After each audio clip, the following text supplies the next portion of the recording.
Hello guys, welcome back to my channel. Next scene में हिसी को पुलिस वुमेन बताती है कि हौजा एक अनाथ है। गुंडों के बीच एक ऐसी गैंग है जो अनाथ बच्चों को उठाकर उन्हें ट्रेन करती है और अपने साथ रखती है। सभी बच्चों में हौजा अकेली लड़की है। हौजा सब बच्चों में सबसे तेज थी। 20 साल का होने पर उन्हें गैंग का ऑफिशियल मेंबर मनाया जाता है और पैरों पर एक निशान बनाते हैं। ये उनकी परंपरा है।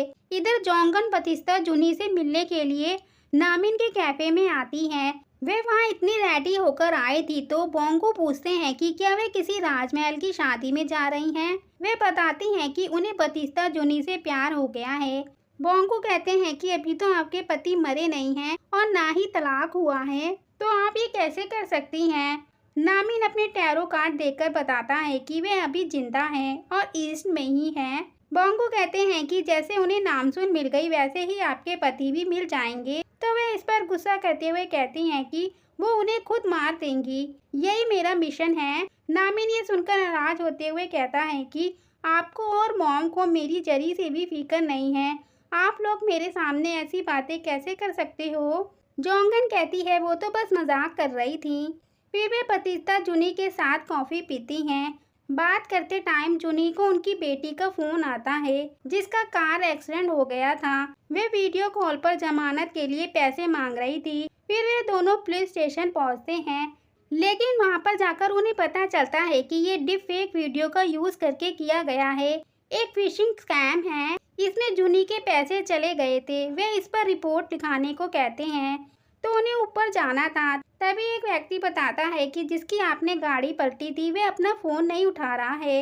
नेक्स्ट सीन में हिसिको और उसकी टीम स्विमिंग इंस्ट्रक्टर की डेथ की इन्वेस्टिगेशन करते हैं। पता चलता है कि उस आदमी का बिहेवियर बदल गया था। वे बहुत ही ज्यादा पानी पीने लगा था, यहाँ तक वे पूल का भी पानी को पीने लगता था। फिर हमें कई लोगों को ऐसे ही करते हुए दिखाते हैं जिसमें वे अनकाउंटेबल पानी पीते ही जा रहे थे। एक आदमी पानी खत्म होने पर गुस्सा करते हुए टेबल पर मुक्का मारता है जिससे वे आधा हो गया था। फिर वे वहीं मर जाता है। इधर हिसिक के टीम लीडर डोंग भी पानी पी पी कर बोतलें इकट्ठा कर रहे थे। वे उस मास्क को निकाल कर देखते हैं। देन जुनी अपनी बेटी के लिए परेशान हो रहे थे तो जोंगन उन्हें चुप कराते हुए कहती है कि वे गुंडे अब आपकी बेटी को परेशान नहीं करेंगे। नामिन के कैफे में एक सुंदर लेडी उसके पास आती है और उसे एक टैबलेट का छोटा सा बॉक्स देते हुए कहती है तुम्हें अपना वजन कम करना है ना, तो तुम्हें इससे हेल्प मिलेगी। तुम वजन कम करते ही हीरो दिखोगे। नेक्स्ट सीन में रात में नामसुन फिर से डुंगो गोदाम की इन्वेस्टिगेशन करती है, पर वहाँ पर रेशियो अपना हाथ को फैलाए खड़ा था। नामसुन को लगता है कि वे ठीक नहीं है। जब वे उसको छूती है तो वे उसे इतनी जोर से धक्का देता है कि वे उड़कर बॉक्सों के ढेर में जा गिरती है। जब वे देखती है तो वहाँ से वे जा चुका था। गुमजू अपने सेक्रेटरी को बुलाकर ऑपरेटर से इंग्लिश में बात करने को कहती है। वे उनसे डुंगो में ड्रग्स के होने के बारे में पूछती हैं तो वे जवाब देते हैं कि रशियन माफिया का डुंगो से जुड़े होने का पता चला है और रशियन माफिया कोरिया में आ गए हैं। उन्हें ये नहीं पता कि डुंगो कंपनी रेशियो ने कैसे खोली, उसके पास इतना पैसा कहाँ से आया। वो अभी इसका पता कर रहे हैं। गुमजू कहती है अगर कोई सबूत नहीं मिल रहे हैं तो ये सब ड्रग्स का ही पैसा है। फिर यांग बाहर आकर गुम डोंग से पूछती है कि क्या वह डेटिंग ऐप पर है। उसके हाँ करने पर वह बताती है कि मैं भी उस पर हूँ, तुम मेरी प्रोफाइल चेक मत करना। नामसुन घर आती है और अपनी माँ को बताती है कि वे हिसी की हेल्प कर रही है। वे डुंगो में काम करती है। हिसी को पता चला है कि डुंगो में ड्रग्स हैं। फिर वे अपनी माँ के कंप्यूटर में रैशियो की फोटो को पहचान कर पूछती है कि क्या इसका नाम रैशियो है। उसे ये डुंगो के गोदाम में दिखा था। गुमजू कहती है कि ये सब भाग्य ने ही लिखा था, तुम्हारा खोना, फिर सब परेशानियों से बचकर मेरे पास फिर से लौट आना। वे मिलकर इस दुनिया को बचाने के लिए ही बने हैं। नामसुन कहती है कि हाँ, हम मिलकर इसे बचाएंगे, मुझे यकीन है। नेक्स्ट सीन में हिसिक ड्रग्स की बढ़ती मौतों के बारे में चिंतित हो रहा था। तभी उसे पता चलता है कि सभी की मौतें पानी की वजह से ही हो रही हैं। वे अपने लीडर को कुछ ज्यादा ही पानी पीता देख उनसे वे छीन लेता है और बताता है कि ये पानी ही है जो ड्रग्स के साथ रिएक्ट करता है। पानी इसे ज्यादा शक्तिशाली बना रहा है जिससे आपकी मौत भी हो सकती है। रैशियो को उसका असिस्टेंट उसे एक वीडियो दिखाता है जिसमें नामसुन काफी सारा सामान उठाए हुए थी। वे नामसुन को देखते ही पहचान लेता है कि ये लड़की वही है, जिसे देखते ही वे खुश हो जाता है। इसी बीच गुमजू हिसिक से मिलकर बताती है कि डुंगो में ड्रग्स है, इसका मैसेज मैंने ही किया था। तुम वहाँ डुंगो में छानबीन करो और मैं रेशियो के बारे में पता करती हूँ। इधर गोदाम में नामसुन कुछ वहाँ पे ढूंढने की कोशिश कर रही थी, तभी वह हाउजा से टकरा जाती है। टकराने के बाद नामसुन कहती है कि आखिरकार मेरी मुलाकात तुमसे हो ही गई। वह बताती है कि एक बार मेरी माँ और मैंने माफ़ कर दिया है, लेकिन दूसरी बार नहीं करेंगे। इसी बीच एक पास की स्टोरी दिखाते हैं कि ये पावर्स कब से चली आ रही है। उनकी फैमिली की फर्स्ट स्ट्रॉन्ग वुमेन 1593 में थी, जिन्होंने अकेले लड़ाई करके गुंडों को भगाया था। उन्होंने उसके बाद से ही अपनी पावर्स को अपनी बेटियों को सौंप दी। ये पावर्स कैसे एक दूसरों में जाती है, ये एक सीक्रेट है। जब वे 22 साल की होती हैं तो उनके एक्सोक्रोम सबसे ज़्यादा एक्टिव होते हैं, तभी उनको पार्टनर ढूंढने की चाहत बढ़ जाती है ताकि वे अपनी इस विरासत को आगे बढ़ा सके। और नामसुन भी अब 22 साल की हो गई है।